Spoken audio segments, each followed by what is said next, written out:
नमस्कार दोस्तों, मेरा नाम है अभय शर्मा और आज मैं बात करने वाला हूँ एक कॉम्पिटिटिव एग्ज़ाम की जिसका नाम है नीट।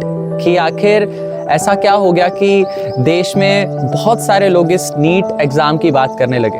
मैं आपको बता दूं कि हर साल 20 लाख से भी ज़्यादा बच्चे जो हैं वो नीट का एग्ज़ाम देते हैं। अगर मैं इसी साल की बात करूं तो 23 लाख से भी ज़्यादा बच्चों ने नीट का एग्ज़ाम दिया था और हर साल ये नंबर बढ़ जाता है, राइट। कुछ लोग बोल रहे हैं कि इस साल एग्ज़ाम कंडक्शन में प्रॉब्लम आई, कुछ लोग बोल रहे हैं कि डिक्लेरेशन में प्रॉब्लम आई, बट असल बात ये है कि पूरी की पूरी दाल ही काली है। कंडक्शन में भी प्रॉब्लम है एज वेल एज डिक्लेरेशन में भी प्रॉब्लम है, राइट। हर साल जहां 1, 2 या 3 से ज़्यादा टॉपर नहीं हुआ करते थे, लेकिन इस साल एनटीए की मेहरबानी से हमें 67 टॉपर्स देखने को मिले। 2022 में जिन बच्चों ने 600 और 720 के बीच में स्कोर किया था, उन बच्चों की संख्या थी 25,000। 2023 में ये संख्या बढ़ करके हो गई थी 30,000। पर आप जानते हैं 2024 में कितने बच्चे थे जिन्होंने 600 और 720 के बीच में स्कोर किया है? लॉजिकली देखें तो 35,000 होनी चाहिए, 5,000 बढ़ जाती।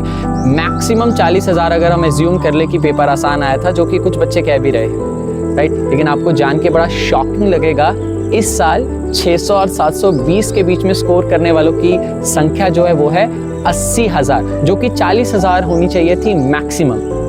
अब सवाल यहाँ पर ये है कि वो 40,000 बच्चे कहाँ से आए? क्या ये 40,000 वो बच्चे हैं जिन्होंने चीटिंग करी है क्या? क्योंकि अगर ऐसा है तो ये एनटीए के लिए बहुत ही शर्मनाक बात है। और जो इस बार का नीट एग्ज़ाम था वो 571 शहरों के 4,750 सेंटर्स में करवाया गया। और लोगों के बीच जो डाउट आए कि कुछ ना कुछ गड़बड़ हुआ है, उसके कारण पहला कारण तो ग्रेस मार्क्स था कि इतने सारे बच्चों को ग्रेस मार्क्स और ऑब्जेक्टिव एग्जाम में ग्रेस मार्क्स कैसे दे सकते हैं, पहला कारण तो ये था। दूसरा था कि अचानक इस एग्ज़ाम के रजिस्ट्रेशन का ओपन हो जाना। नॉर्मली फरवरी में इस साल बच्चों ने इस नीट एग्ज़ाम के लिए रजिस्टर किया, बट इस बार पहली बार देखा गया कि अप्रैल में अचानक 9 और 10 अप्रैल को भी दोबारा से रजिस्ट्रेशन ओपन किए गए, ताकि जो बच्चे रह गए हैं जिन्होंने रजिस्टर नहीं किया है वो रजिस्टर करे। सोचने वाला बात है, जो बच्चा 1 साल से 2 साल से इस एग्ज़ाम का तैयारी कर रहा है वो रजिस्टर करना ही भूल गया।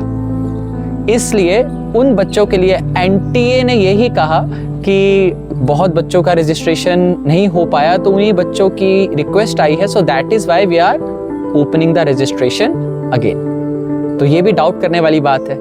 तीसरा डाउट क्यों आया?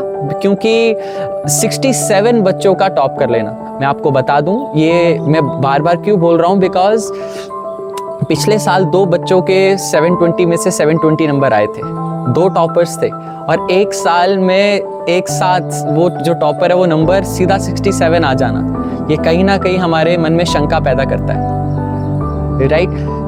और एक और डाउट करने वाली बात यह है कि जो 67 है, इनमें से जो 6 बच्चे थे वो एक ही सेंटर से थे। इस स्टूडेंट्स को ग्रेस मार्क्स दिए गए, राइट, क्योंकि हम सब जानते हैं कि नीट एग्ज़ाम जो कि एक ऑब्जेक्टिव एग्ज़ाम है, 720 नंबर का ये एग्ज़ाम होता है। 1563 students have been provided with the grace marks, right. और इस ग्रेस मार्क्स का कारण क्या था कि क्योंकि कुछ सेंटर्स में जहाँ पे बच्चे एग्ज़ाम दे रहे थे वहाँ पे उनको टाइम लॉस देखने को मिला। स्टूडेंट्स बहुत सारी मेहनत करते हैं, ऐसे एग्ज़ाम की तैयारी करते हैं, अच्छा स्कोर भी लाते हैं, लेकिन उसके बाद भी अगर उन्हें बोला जाए कि आपको शायद ही कोई एक अच्छा कॉलेज मिलेगा, तो फिर उस स्टूडेंट के मन से इस सिस्टम के प्रति विश्वास कम होने लगता है। And it is the responsibility of the government to rebuild that trust. 8 जुलाई को सुप्रीम कोर्ट का फैसला आएगा, right. I hope the best will happen. Jai Hind, जय भारत।